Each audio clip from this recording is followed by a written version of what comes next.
এখনই রাখলে এখনই পিঁপড়ে ধরে যায়। কি করবে?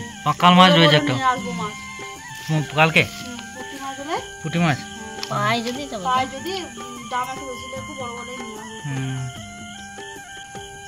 মই মাছগুলো ভালোই বড় রয়েছে। আবার কত বড় মাছ মই মাছ বলে সব মাছই এসেছে, ওই জালে ধরেছে এখন পুকুরে।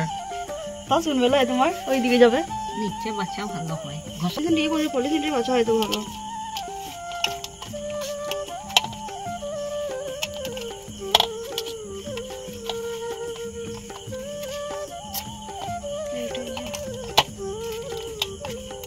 মাছগুলো স্লিপ করছে কি? আমি তো বার করতেই পারি না, আমাকে ডিম রয়েছে গো মাছগুলোতে। বর্ষার ইয়ে ডিম হবে না?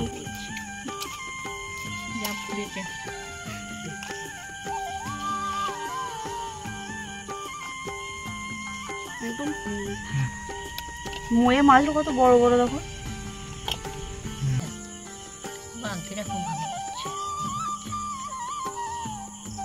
জানতেও হয় মাছ অনেক রকম। এবার এগুলোকে ধোয়া হবে সব। মাছ বাছা তো হয়ে গেল, মাছটাকে ধুয়ে আনি আর আপনারা সাথে থাকুন, দেখতে থাকুন কি বানাই আজকে মাছে।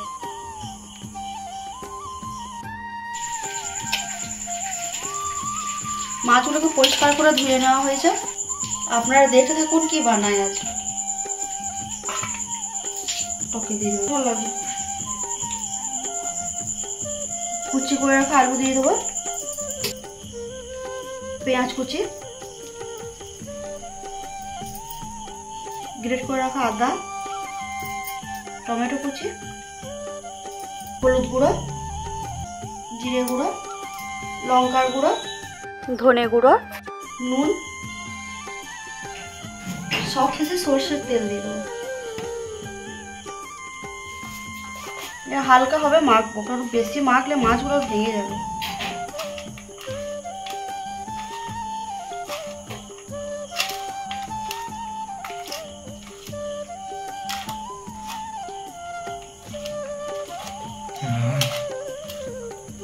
সেন্ট হচ্ছে সরষের তেলে সেন্ট উঠছে, ঝাঁসটা মশলার সঙ্গে সরষের তেলটা পেয়েছে না।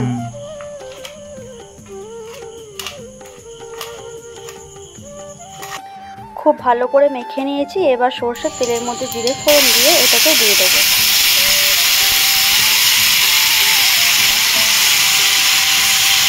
এবারে মশলার পর জলটাকে দিয়ে ওপর থেকে চেরা কাঁচা লঙ্কা দিয়ে ঢাকা দিয়ে দেবো।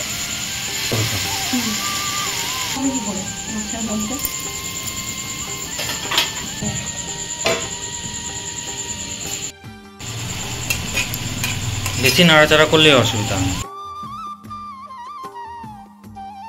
তৈরি আমাদের চুনো মাছের চচ্চড়ি। মনে হচ্ছে না বলে হাতে ইয়ে করে দিয়েছি। আটা সরষে তেলে দেওয়ার পর একটা আলাদা সেন্ট হয়েছে। চুনো মাছের মিসিং একটা জিনিস ধনে পাতা। ধনে পাতা দরকার নেই, তাড়াতাড়ি কোথায় ধনে পাতা পাবে তুমি এখন? হঠাৎ করে এটা মনে ইয়ে এখন সন্ধ্যেবেলায় মাছ পেলো বলে তাই, ভাই মাছ পেয়েছে বলে তাই হয়েছে। আজকের এই রেসিপিটি আপনাদের কেমন লাগলো অবশ্যই কমেন্ট করে জানাবেন। সকলকে ধন্যবাদ।